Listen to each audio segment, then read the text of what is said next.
Hey guys, Kamina the coach here.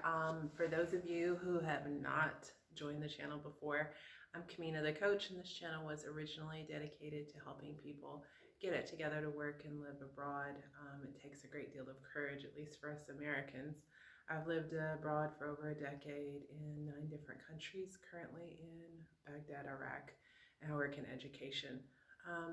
And with COVID in 2020, I kind of rededicated the channel to share my healing journey as I move through healing, discovery, and working through lots of early childhood trauma and adoption trauma.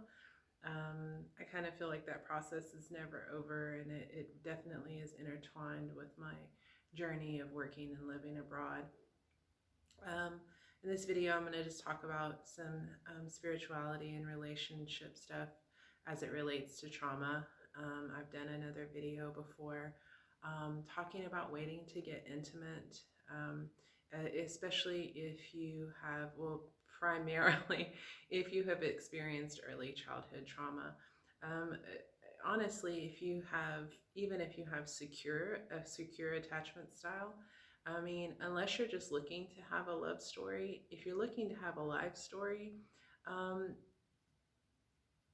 getting intimate really quickly isn't healthy. And I'm going to talk about why. So I'm not Christian. I just did a video on my development of spirituality. I'm not anti-Christian or anything. I just don't really subscribe to any kind of belief system. Nonetheless, I do believe very much in the benevolent energy, creative energy that runs through us all, that attaches us all to each other and to everything on earth and in the universe. So I do very much believe in that. I also subscribe heavily into science. I believe very much in science, the theories of quantum physics and all that stuff. And I love how they all kind of fit together, and where one leaves off, the other picks up. So where I can't explain something with science or physics or mathematics, I can explain it through spirituality, because there's not an answer for everything in science, let's face it. So let's start off with the science first. We are hormonal people. We are made of chemicals. Chemicals shape what we are, what we want, what we do. The three love hormones, oxytocin, serotonin, and dopamine, are pleasure hormones. Our love and bonding hormones, oxytocin, the bonding hormone, serotonin and dopamine, the extreme pleasure hormones.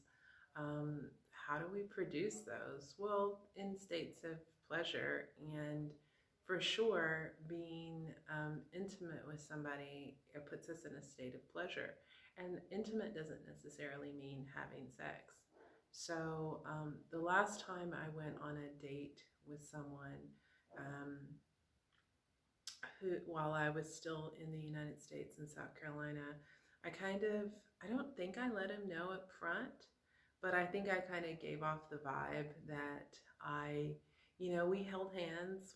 We had a lovely day, actually. We went to the park, we sat by the river, and actually we did have a lot of intimacy, but we didn't kiss. I think that we had a hug, and I really in my mind had that boundary, especially because I knew that I liked this person, and I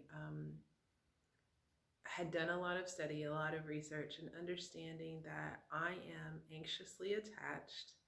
And if we touched more than just holding hands, because even holding hands is creating dopamine and serotonin, but if we kiss, then we're creating more bonding hormones. And so before I have taken the time to really get to know this person, get to know their values, I've made a bond to this person. And I'm not talking about soul ties, and I'm not talking about spiritual anything right now. I'm just talking about pure science, chemical bonding. When a baby is born and they suckle, the mother is producing vast amounts of oxytocin, and that is to bond her to that baby so she'll take care of it. So, in the same sense, when we are very physically close to a person, we are creating that bonding hormone, oxytocin. And that is a very, very strong natural chemical production. So I said, I'm meeting this person. I really enjoy what I know of them so far. And I really want to take the time to get to know them more deeply so that I can see if I want to have a life story with this person. Love story is great. You can have a love story which can last, a night, a weekend, or whatever, if that's your thing. For me, as an anxiously attached person, all that's ever really done for me is compound my trauma. So, take that for what it's worth. For me, it just ends up causing more trauma for me and for other people. So, why did I kind of step away from that? I stepped away from that a bit because I'm now 44, and it's a cruel trick that nature plays on women that we kind of go backwards sexually. And it's very interesting that men start off when they hit puberty very sexually alive, and women, as we get older, that's kind of when our switch turns on. So it's the kind of the first time in my life that I have felt very, very sexually alive without a partner. And which is really unusual to me because really never have I wanted to be physical and not been deeply connected with someone. So now, thank you, Mother Nature. And I did research, there is some science behind it, and that we are only wanting to bond when we're younger for that primal thing of reproduction. And then as we get older, there's a different balance of hormones and such. It's a cruel trick, honestly. Um, why am I saying all of this? So I've met somebody who I very much would enjoy a life story with, um, in a very non-traditional way. I very much subscribe to the theory of love outlined in the book, The Path Less Traveled. I believe that the definition of love is um, me being in your life to help your soul develop and grow, and vice versa, and that this is love. I also believe that love is a verb, and it is a form. I look at it as a form of elevation, and looking at a romantic relationship as a form of elevation to help me grow. I've been very isolated, and I think that I'm in a very, very good place, but I recognize that in order to grow, I need to push myself. So, in knowing this person and interacting with this person, I've pushed myself to grow and challenge my healing in ways that I wouldn't being by myself. And this person is celibate and has been celibate for a very long time. And so it's forcing me to re examine um, the really good, healthy reasons to wait. Um, And so, especially for those of us with trauma, I think that it is very healthy. It takes a very long time to get to know people. I think that in order to have a life story, your values have to line up. A lot of people don't even know what their values are. If people think that they know what their values are, it also takes time to actually see their values in action, to see if they are living the talk. They're walking the talk. Um, so I think that that's important.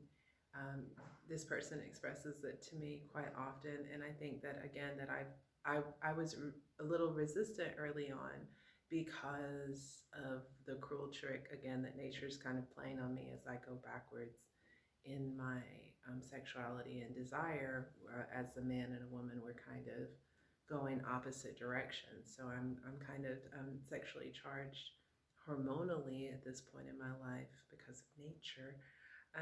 But sincerely taking the time to recognize that this is real. Like, even though I am vastly healed, that I'm in a much better place than I have ever been, I also recognize that I am a being who still holds quite a bit of trauma inside of me, and um, recognizes the value in waiting. Um, Not that we could do anything other than wait right now because we're not in each other's physical presence, um, but yeah, this is the journey. We will be in each other's physical presence after 3 months of talking regularly, and it will remain to be that way until the unforeseeable future. Until we come to a point where we're discussing, do we really feel like our values align, and we'll see. So, so yeah, I really feel like it's important for people that have especially early childhood trauma to not re-traumatize themselves with hopping into um, love stories again and again and again, because the truth is most of us who have been hurt really don't want love stories. We really want life stories. And when we hop into something expecting a life story out of a love story, we end up re-traumatizing ourselves, and that compound trauma makes it really difficult to um, to heal all that other stuff. And not healing that stuff then makes it really difficult to have that life story, because anything you don't heal is just going to always bubble back up. So I think I'll leave it there. So that's where I'm at. Revisiting, um, because I did this when I was 2008, I guess, when I was going to seminary. I am revisiting my celibacy journey, um,